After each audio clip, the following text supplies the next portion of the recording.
In this video, we are going to create a stylized 2D lightning strike effect in Blender. We'll start by building the lightning shape using basic geometry nodes. Then set up a simple trigger system to control when the effect appears. Finally, we'll take that data into the shade editor to create a sprite sheet animation. Let's jump in.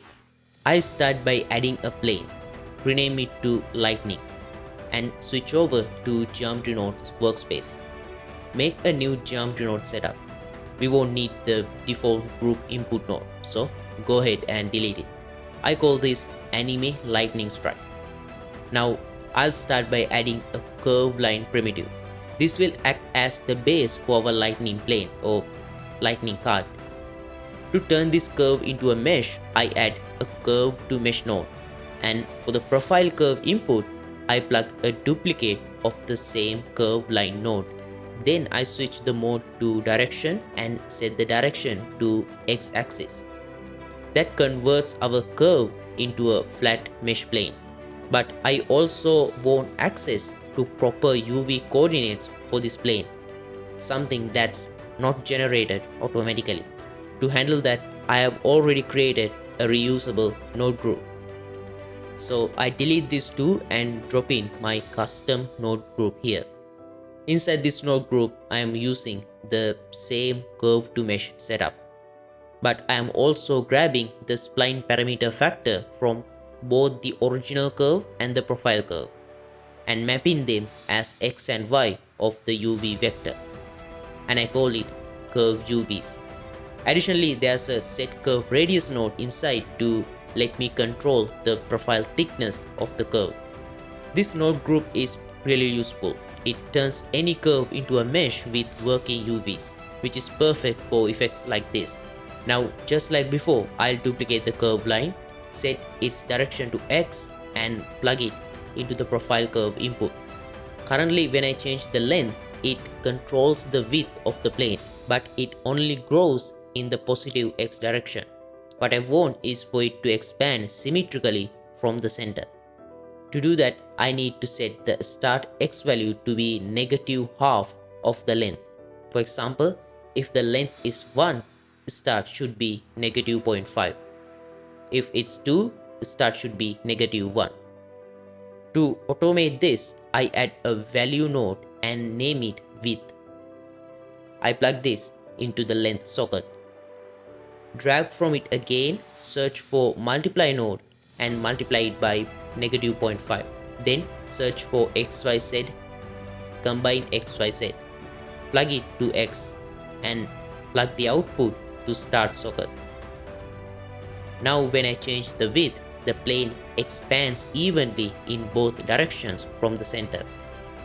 If I put a viewer node, you'll see that the UVs are generated correctly and updated dynamically as we adjust the width. Right now, if we want to change the length or direction of the lightning, we have to manually adjust the end vector inside the node tree. That's not ideal, so let's make it easier by using a gizmo directly in the viewport. First, I add a transform gizmo node. Then press N to open this panel, and in the node properties, I disable rotation and scale gizmos. We only want to allow translation. Also, click this icon to keep the gizmo visible even when other elements are selected. Now to hook up the gizmo to our setup, I need to extract this position value out. I add a group input node and plug this position into it, and plug that into end socket. But in order to update our gizmo with the changes we make in the viewport, we have to update this value here as well. Right now it is set to transform matrix type. So I drag from here and plug combine transform node and plug this translation into extracted position. Now when you move the gizmo in the viewport, you'll see both the lightning plane and the gizmo itself update correctly. We can change it from here as well. And if I want to change the start location, I can just move the object around. If you want, you can set up another gizmo for that in the similar way. Currently, the lightning automatically orients itself based on the start and end points. But if you want more control over the direction it faces, you can add a set curve tilt node here. This gives you fine control over the orientation. Now let's create a trigger mechanism to control when the lightning strike appears. For example, I want the lightning strike to happen at frame 10 and last till the 20th. Outside that range, before or after, the lightning should be invisible. To set that up, I'll start by adding a switch node. I'll connect the lightning mesh output to the true socket of the switch. This gives us a boolean control to turn the lightning on or off. And that's exactly what we'll control with our trigger mechanism. Add a scene time node. This gives us access to the current frame number of the animation.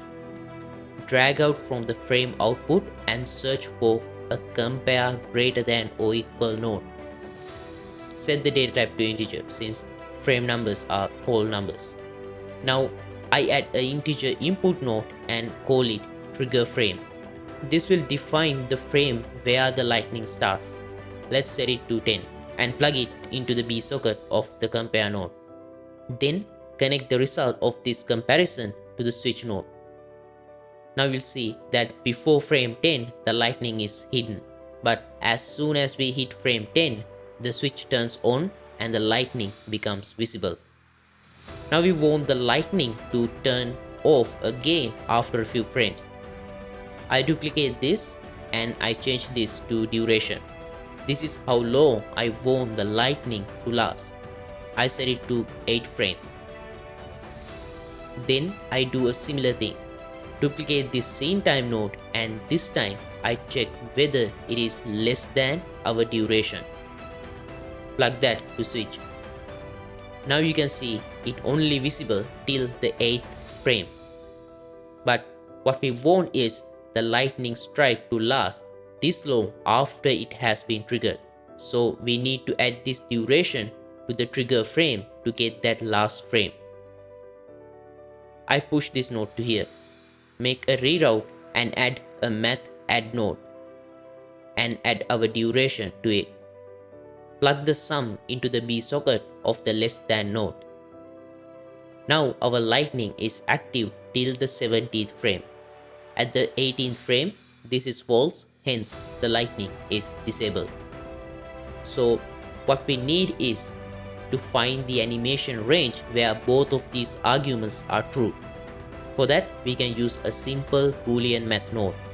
Search for AND boolean math node. Plug these two conditions into it and plug the output to here. This only outputs true if both of these arguments are true. Now you can see it is working. 10th frame, our lightning is visible and lasts for 8 frames and gets disabled in the 18th frame. And that's our trigger mechanism. Since we are going to animate the lightning using a sprite sheet in the shader editor, we need to send some timing data to the shader. To do that, make some space here and add a store name attribute node. Let's name the attribute data. I want to make an attribute that starts at 0 when the lightning triggers and go 1 up every frame till the lightning gets disabled. So again, I use a scene time node and this time I plug a map range node to it. For the from min, I plug our trigger frame. For from max, I plug our end frame, which I can grab from here. I keep the to min at 0 and for to max, I plug the duration. I don't think this will output any decimal values, but just in case, I add a flow node to eliminate them. Plug the value to the attribute. Now if I view the value, you can see it starts at 0 and get 1 up every frame. We'll use this attribute inside the shader editor to blend between sprites in our sprite sheet. Let's make the lightning material and set up the sprite sheet animation. First, I go to the material properties tab and create a new material. I'll name it Anime Lightning Strike. Then back in geometry nodes, I add a set material node and assign the material we just created. Now switch over to the shader editor. We don't need the principal BSDF node for this. To create the sprite sheet animation, I am going to use a custom node group I made earlier called Sprite UVs. This node group is something I built in a previous video. It's just a collection of math nodes that handle sprite sheet UV calculations. You can either recreate it by looking at this or download the project files from my Patreon. To use this, we need to plug our lightning mesh UVs to this vector, and for the index, we need to plug the data attribute we made. After that, we can declare how many columns and rows we have in the sprite sheet. So I add an attribute node to fetch the UVs. If you remember, earlier in geometry nodes, we stored the UVs as an attribute called curve UVs. I copy that name and paste it into the attribute node's name field. Now you can see we have access to that attribute here in the shader editor. I plug that into vector. So let me bring in the sprite sheet I made. I add an image texture and open up the image. Here I am using a 7 column 1 row sprite sheet for the lightning strike. But you can use your own sprite sheet with any layout. Back in the sprite UVs group, I set columns to 7 and rows to 1 and plug the resulting UVs into the image texture node. Now when I change this index, you can see our sprite sheet is animating. At this point, you might notice the texture appears rotated. To fix that, I add a mapping node here and adjust the set rotation to 270 degrees. Now it looks correct. Let me reposition our lightning like this. I think I need to increase our width as well.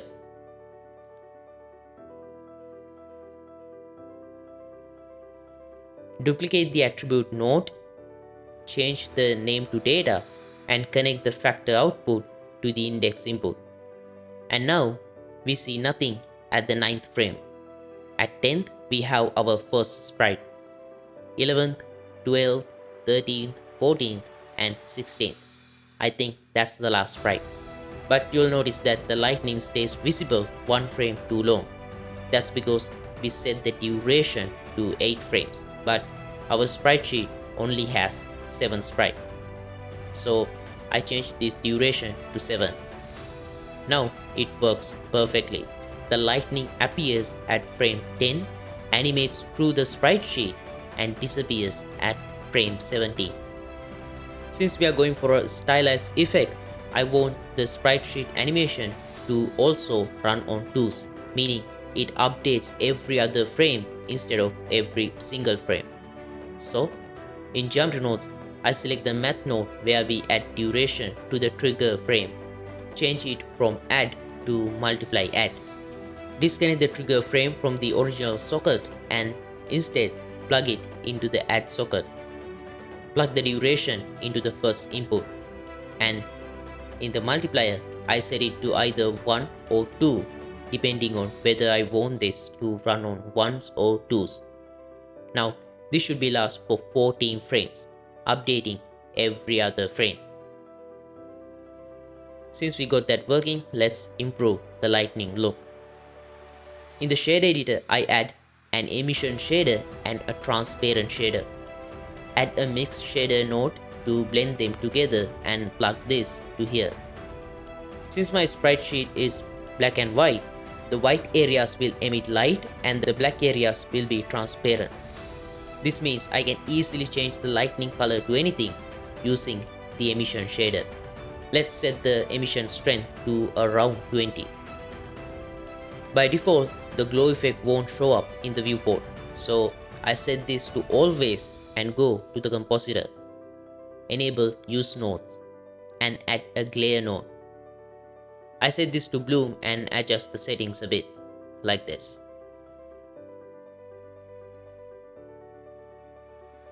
And that's it. That's how you create a stylized anime lightning strike in Blender. If you like to get your hands on even more lightning effects, I released a procedural lightning effects generator for Blender, Lightning FX.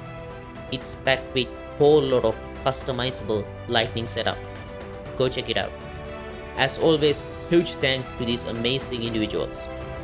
Thanks for watching, and I'll see you in the next one.